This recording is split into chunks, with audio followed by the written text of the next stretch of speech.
जीवन की कठोर और कड़वे यथार्थ से पूर्ण, स्वस्थ और संगीत से मधुर जीवन जीने के सरल सूत्र निकाले हैं।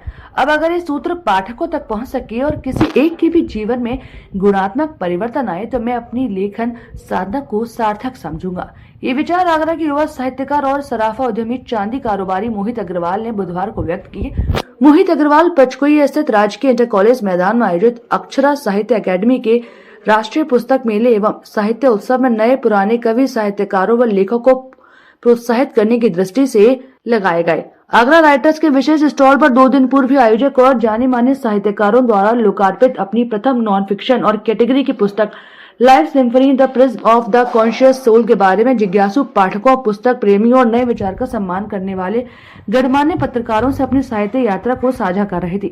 मोहित ने अक्षरा साहित्य अकादमी के राष्ट्रीय अध्यक्ष डॉक्टर विनोद माहेश्वरी, सचिव दीपक सरीन और कोषाध्यक्ष श्रुति सिन्हा द्वारा मिले हार्दिक सहयोग और शुभाशीष की सराहना करते हुए कहा कि आगरा की नई पीढ़ी, विशेषकर मुझ जैसे नए ऑथर्स के लिए अक्षरा का यह महनीय और राष्ट्रीय स्तर प्रयास स्तुत्य एवं अनुकरणीय है। उन्होंने कहा कि इस पुस्तक मेले से हजारों लोग विचार से संस्कार और विकार से निर्विकार की यात्रा कर अपने जीवन को और सुख समृद्ध बनाने के साथ भारत को विश्व गुरु व दुनिया को गला काट प्रतिस्पर्धा तथा परस्पर युद्धों से मुक्ति दिलाने में महत्वपूर्ण भूमिका निभा रहे हैं।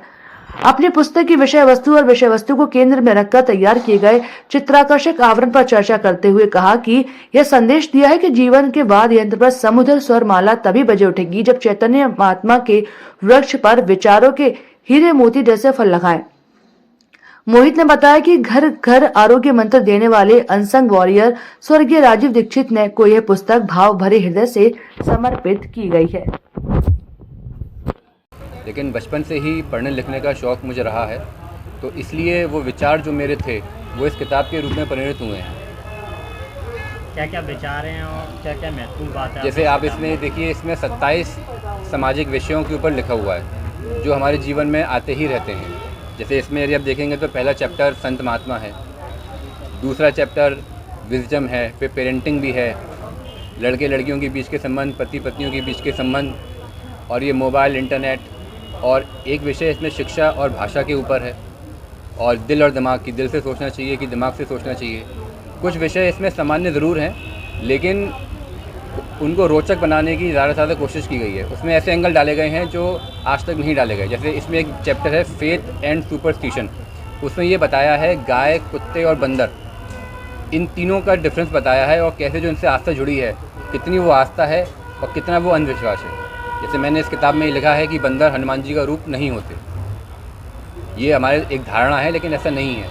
इसका मैंने एक उदाहरण के रूप में समझाया है कि गाय को यदि आप रोटी देते हो तो वो केवल अपना सिर हिलाती है, कुत्ता आपके पीछे पीछे भागता है, लेकिन बंदर जो होता है वो आपके हाथ से छीन के भाग जाता है। अब क्या हमारे हनुमान जी ऐसे हैं? हम अपने हनुमान जी को डिग्रेड कर रहे हैं ऐसा कह के। इसी हिसाब से इसमें एक चैप्टर है यूथेनेसिया, यानी इच्छा मृत्यु। आप डॉक्टर फेटर्निटी से बात करेंगे तो वो भी मुझसे सहमत है कि लोग हाथ जोड़ते हैं कि भाई अब बस और नहीं। तो वो सबसे मेरा छोटा चैप्टर है, उसमें मैंने ये लिखा है कि जब सारे रास्ते बंद हो जाएं तो इच्छा मृत्यु में कोई गुरेज नहीं होना चाहिए। इसी हिसाब से एक इसमें चैप्टर है 2 क्वेश्चंस, उसमें मैंने महिलाओं से ये प्रश्न पूछा है कि आप हर चीज़ के लिए पुरुषों को दोष देती हैं, कभी आप अपने ठाकुर जी या ईश्वर से ये पूछिए कि उन्होंने आपको शारीरिक रूप से कमज़ोर क्यों बनाया है, इसमें हमारा दोष तो नहीं है। आप उनसे पूछिए कि ऐसा क्यों है कि एक सड़क चलता भिखारी एक वैज्ञानिक महिला का भी बलात्कार कर सकता है, ईश्वर ने उन्हें क्यों पुरुषों के रहमो करम पे छोड़ा है, इसका उत्तर वो अपने ठाकुर जी से ज़रूर मांगे। दूसरा क्वेश्चन जो उसमें है वो है कि ये जो आजकल जो इसका उत्तर कभी मिल नहीं पाया, जो जादू टोना होता है, रहस्य होता है, किसी को नज़र लग जाती है, उतर जाती है, ये ऐसे रहस्य हैं कि मैंने इसमें बहुत खोजा लेकिन इसका 100% उत्तर नहीं मिला। तो ये 2 प्रश्न मैंने पूछे हैं कि इनका उत्तर यदि किसी के पास हो तो वो ज़रूर बताएं, लोगों को भी इनलाइटमेंट होगी। कोई तो इस बात किताब से मैसेज आपका हो ये लिखी है आपने इससे? देखिए, किताब का जो ख़ास बात ये है कि ये एक ही तत्व पर टिकी हुई है, और वो तत्व है लॉजिकल रीजनिंग, यानी तार्किक विचारशीलता, कि हम भीड़ में नहीं जाएं। जैसे आज आप ये देख रहे हैं कि प्रदीप मिश्रा जी और ये दिनेश शास्त्री जी की भीड़ उमड़ रही है, तो इसमें थोड़ी तार्किकता भी होनी चाहिए। सब लोग जा रहे हैं तो हम भी चले जाएं, तो ऐसा नहीं होना चाहिए। ये दर्शाता है कि हमारे समाज में लोग कितने दुखी हैं कि उनको ऐसा लगता है कि शायद हमें कुछ उम्मीद फ़ायदा मिल जाए। ठीक है।